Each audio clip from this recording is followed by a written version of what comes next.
Bonjour à tous, c'est devaclic.com. Alors aujourd'hui, comme promis, on va aborder le sujet de la purification et du rechargement des pierres. Alors en premier lieu, je voulais vous dire que c'était ma vision de la litho. Hein. Donc moi, je me réfère surtout aux anciens textes, à une litho un peu culturelle et historique, on va dire.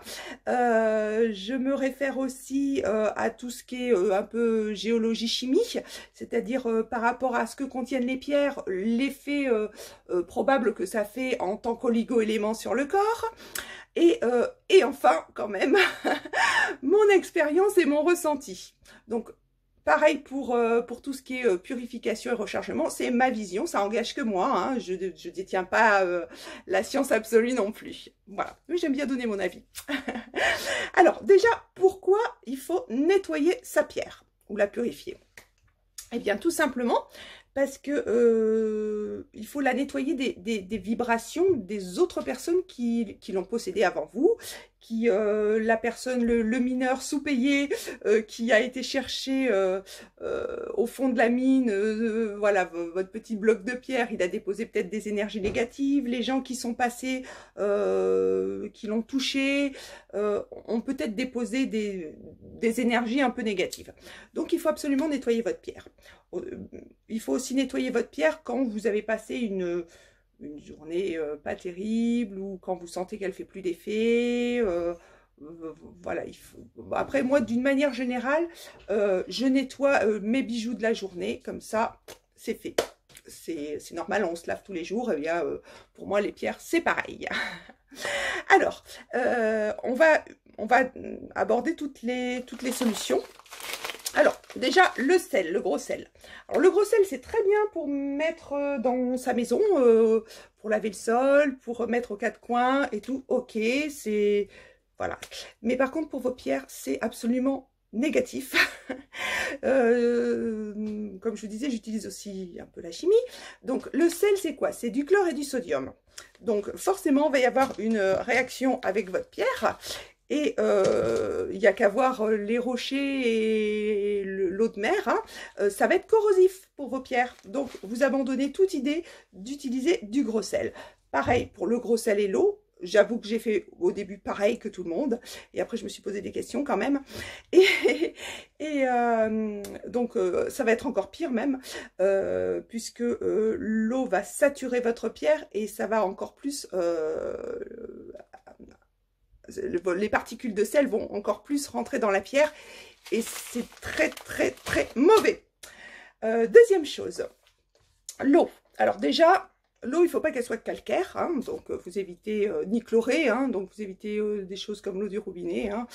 On a souvent parlé d'eau distillée, après les anciens n'avaient pas d'eau distillée. Hein. Alors il faut faire très attention au niveau des pierres que vous allez mettre dans l'eau, parce qu'il y en a qui ne supportent absolument pas. Pour vous repérer, il y a une échelle qui s'appelle l'échelle de Mohs. Ça indique la dureté des pierres. 0, c'est le talc, par exemple, et ça va jusqu'à 10. 10, c'est le diamant, il n'y a pas de pierre plus dure. Voilà, donc tout ce qui est, on va dire, au-dessous de 6, voilà, par exemple, la sélénite, vous le mettez dans l'eau, il n'y a plus de pierre. Hein. Ça va être des pierres qui sont friables, ça va être des pierres qui vont subir quand même l'eau. Alors, c'est pareil, il y a eau, il ne faut pas les tremper toute la journée ou toute une nuit, comme j'ai vu. Deuxième chose, quelquefois dans vos pierres, il y a des petites fractures. Bon, là, on les voit beaucoup. En plus, celle-là, il vaut mieux éviter. Mais souvent, il y a des micro-fissures, des micro-fractures, c'est normal, ou des inclusions d'autres choses. Et donc, vous allez fragiliser votre pierre si vous la laissez trop longtemps dans l'eau. Donc, voilà. En cas de doute, vous tapez, je sais pas moi, par exemple, agate dureté. Hein, et vous aurez la dureté de la pierre. Et donc, vous savez s'il faut la mettre, si vous pouvez la mettre dans l'eau ou pas. Autre chose, la terre. Bon, la terre, c'est très bien.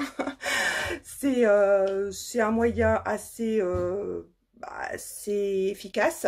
Et ça concerne surtout, enfin pour moi, hein, toujours, les pierres que vous recevez de quelqu'un qui est décédé, ou alors quand votre pierre, elle agit vraiment plus du tout comme ça lui donne une deuxième vie en fait. Donc bien sûr, faites attention où vous l'enterrez. Il faut que ce soit quelque chose, un endroit positif, hein. Faut que vous aimiez l'endroit. Et faut se rappeler bien sûr que vous avez enterré vos pierres à cet endroit pour après les récupérer bien sûr. Donc après c'est pareil, le temps, bah, il faut que ce soit votre ressenti, il faut que vous fassiez confiance et que vous vous dites, ah je sais ce qui est bon pour ma pierre ou pas. Hein, voilà. Alors il y a aussi bien évidemment les amas de quartz ou les géodes d'améthyste. Bon, ça tout le monde n'en a pas. Hein. Donc ça a l'avantage en plus de recharger, non seulement de nettoyer mais recharger. Donc moi je vous ai vu que quand j'ai pas le temps, c'est quelque chose de très facile et pratique à faire. Hop, je mets mes bijoux, bon elle est un petit peu plus grosse que ça, en plus c'est à côté de mon lit, comme ça je dors bien. Je mets mes bijoux de la journée dessus, quand j'ai pas le temps de les nettoyer autrement, et comme ça c'est fait. Donc c'est une méthode très rapide et très pratique. Ensuite vous avez tout ce qui est ondes de forme. Alors les ondes de forme, en fait voilà, on va dire que tout corps est à la fois émetteur et récepteur d'ondes. Les ondes de forme, ça va être des ondes bénéfiques, ça va attirer les ondes bénéfiques, parce qu'il y a d'autres ondes qui peuvent perturber et tout. Bon, les ondes de forme, c'est bénéfique. Alors, vous en avez beaucoup, comme la Merkaba, les solides de Platon, la fleur de vie, la coquille Saint-Jacques, ça c'est très simple. Une coquille Saint-Jacques, pareil, vos bijoux dedans, ça c'est nickel. D'ailleurs, si vous êtes un peu observateur, vous pouvez regarder que sur les facettes des églises, il y a très souvent des coquilles Saint-Jacques. C'est très protecteur en plus, c'est des bonnes ondes. Autre chose, nous avons aussi tout ce qui est fumigation. Alors, je vous avoue que c'est ma méthode préférée. Parce que d'abord, toutes les pierres sont compatibles. Donc, on n'a pas à se creuser la tête, à se poser des questions. Et puis, en plus, ça sent bon. Hein. Donc, vous avez par exemple la sauge. Mais vous avez l'encens aussi. Alors, pareil, prenez pas l'encens à la vanille de supermarché. Prenez un bon encens avec des herbes. Et vous avez aussi le Palo Santo. Donc, je vais vous montrer. Donc, vous allumez. Hop, vous laissez un petit peu. Voilà, donc ça fait de la fumée. Et vous passez votre pierre dans la fumée. Idem pour l'encens, idem pour la sauge, bien sûr. Hein.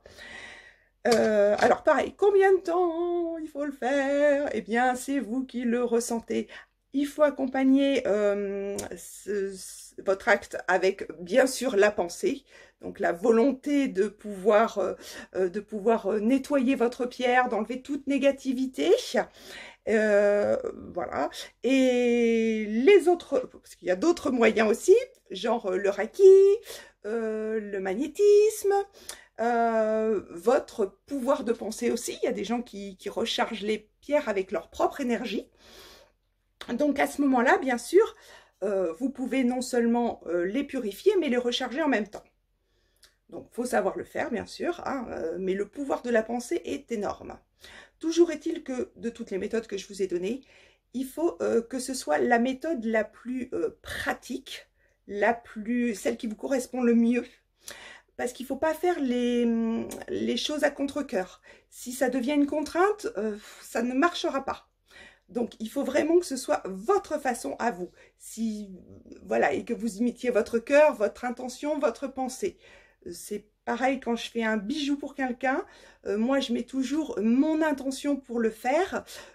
Si c'est pour l'amour, eh ben, je mets j'envoie de l'amour. Je veux qu'elle trouve de l'amour. Voilà. Si c'est quelque chose pour la douleur, c'est pareil. Au fur et à mesure, d'abord, je sens une espèce de grosse boule au fond de moi, et après, en faisant par exemple le bracelet, ben, ça se détend, ça se détend, ça se détend. Voilà, et j'espère que la personne aura plus de douleur, je le souhaite de tout mon cœur. Donc, ça marche aussi avec l'esprit. Hein. Alors, deuxième chose. Je respire. Alors, le rechargement.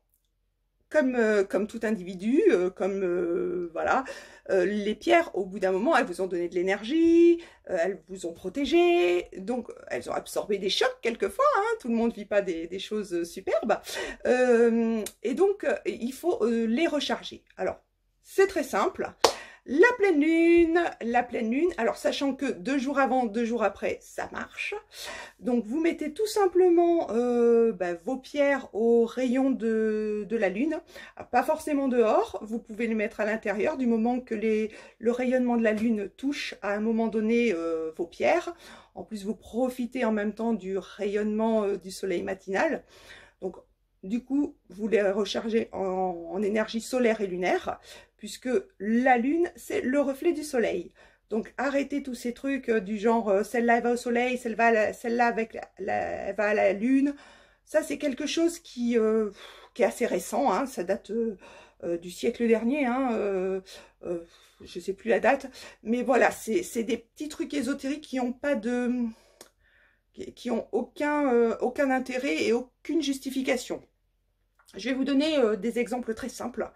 D'abord, il y a des pierres qui supportent pas ni la chaleur ni le soleil, genre l'opale. Vous avez une jolie opale précieuse, vous la mettez au soleil, c'est une pierre qui contient de l'eau. Fini, adieu l'opale. Vous avez aussi des pierres comme, voilà, la pierre du soleil et la pierre de lune. Alors à l'origine, c'est la même pierre, c'est un feldspath, c'est vraiment la même pierre avec des inclusions différentes, c'est pour ça qu'elles ne se ressemblent pas. Enfin, se ressemble quand même un peu. Donc, on vous dit, oh, celle-là, elle va au soleil, oh, celle-là, elle va à la lune. Pourquoi? Quelle est la logique de ça? Donc, voilà, moi, je dis que le soleil, c'est pas bon pour les pierres. Déjà, les pierres, elles vivent sous la terre. En plus, ça leur fait perdre leur couleur, hein, pour la plupart. Toutes les pierres colorées, j'ai plein de gens qui me disent « Ah ben, je comprends pas, mais ma pierre, elle décolore, elle devient de plus en plus blanche. Vous la mettez au soleil? Ah bah oui, toute la journée. Ah bah oui, ben non. » C'est pas une méthode de rechargement. Même, comme je vous dis, au pire le soleil du matin si vous voulez, mais faites-le à la pleine lune, vous aurez, je vous dis, les deux énergies, l'énergie solaire et lunaire à la fois. Voilà. J'espère que vous avez pris des notes. Si c'est pas fait, ah, super, je vous ai fait un e-book, ouais, alors qui développe un petit peu tous les points que j'ai fait, hein. Donc ça m'a pris 2 jours, c'était un petit peu difficile à faire, mais on est arrivé. Donc je vous mets le lien en dessous, donc il suffit juste de cliquer dessus. Ça mène aussi, donc vous le mettez dans le panier, c'est 0, c'est gratuit, c'est vraiment de bon cœur que je vous offre cet e-book. Ne vous inquiétez pas aussi, je ferai rien de vos coordonnées. Je revends pas les fichiers, je suis absolument contre ce genre de choses. Et je vous abreuverai pas non plus d'emails commerciaux. Je crois que mon fichier client, je dois leur envoyer 5 mails par an, et notamment à Noël et au Nouvel An, quoi. Déjà, ça en fait 2. Donc, vous inquiétez pas, voilà, je m'appelle pas Google ni Facebook, je mettrai pas, je me servirai pas de vos adresses internet, hein, voilà. J'espère que ça aurait été assez instructif. N'hésitez pas à me poser des questions. J'ai certainement oublié des choses. D'ailleurs, sur le e-book, j'ai laissé une dernière page vierge parce que j'ai l'intention au fur et à mesure de rajouter des choses.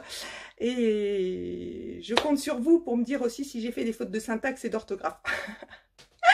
Voilà, je vous souhaite un excellent dimanche et je vous laisse méditer.